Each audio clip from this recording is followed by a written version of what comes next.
A Mata de Santa Teresa volta a ser alvo de discussão. A Fundação Florestal recebeu a empresa que pode executar o plano de recuperação da reserva, mas nada ficou definido por enquanto. A reunião aconteceu na Estação Ecológica de Ribeirão Preto e contou com representantes da Fundação Florestal, CETESB, autoridades do município, especialistas da área e a empresa que pode executar o plano de recuperação da Mata de Santa Teresa. A imprensa não pôde acompanhar todo o encontro, apenas o início da conversa. O momento ainda está aberto para as empresas que têm que cumprir termos de compromisso de recuperação ambiental, que tem áreas a serem recuperadas. Nós estamos conversando com essas pessoas, com essas empresas, com os representantes dessas empresas, para poder então dar encaminhamento ao projeto de recuperação.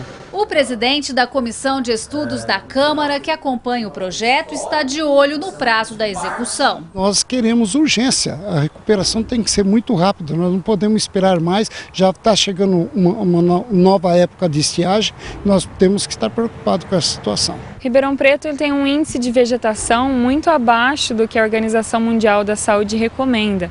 Então é super importante para Ribeirão ter essa mata recuperada. Quase metade dela foi perdida com incêndio, então é muito importante para a cidade esse remanescente de vegetação seja recuperado.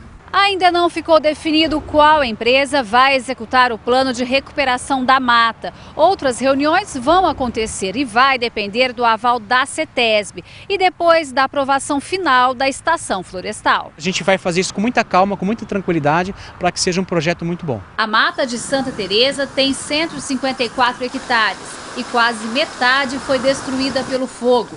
Foi uma tragédia que atingiu não só a vegetação, como também várias espécies da fauna. O incêndio de grande proporção durou dias e foi controlado graças ao trabalho dos bombeiros. A causa ainda é pesquisada. A expectativa é de que a reserva seja recuperada num prazo de 6 anos. Gislene Lopes, para o Jornal da Clube. Nenhum responsável pela CETESB foi localizado para falar sobre o assunto. O feito plano de recuperação da Mata de Santa Teresa deve ser bem executado. Muito bem e, se possível, com mais interesse. O interesse é a alavanca mais importante que move o ser humano. O que nós temos que ver de maneira bem clara é que o interesse que o proprietário de uma reserva florestal, de uma fazenda, deve ter para preservar a reserva deve ser maior do que se ele tiver interesse em parcelar, em lotear, em desmatar. Esse é o móvel, e não é para Ribeirão Preto, para a região, isso é para o Brasil. O ser humano é movido em primeiro lugar pelo interesse, só em segundo pelo medo, mas o interesse move mais. Nós precisamos conhecer a realidade humana, esse é o fato do qual não se pode, em absoluto, descartar. Agora, nós não podemos negar também que o ser humano foi criado e é criado para ser amado, enquanto que as coisas existem e são produzidas para ser usadas. O consumismo, que é a caricatura do consumo, está levando de maneira lamentável uma inversão.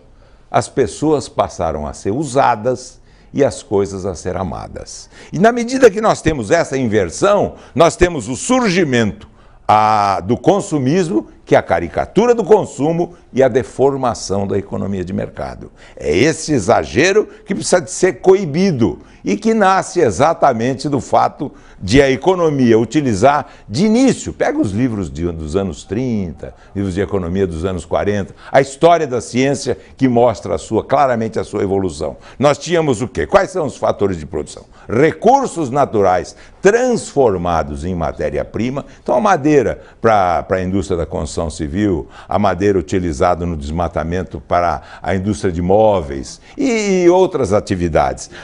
A terra parcelada e transformada em loteamento picado para incorporação tanto na zona rural como na zona urbana. Então é preciso que nós tenhamos um limite nisso, mas isso passa fundamentalmente pela educação, que nada mais é do que a utilização ao máximo do potencial que o ser humano tem, com os limites que deve ser dado pela ética. A ética na educação é o item que deve representar o móvel da formação.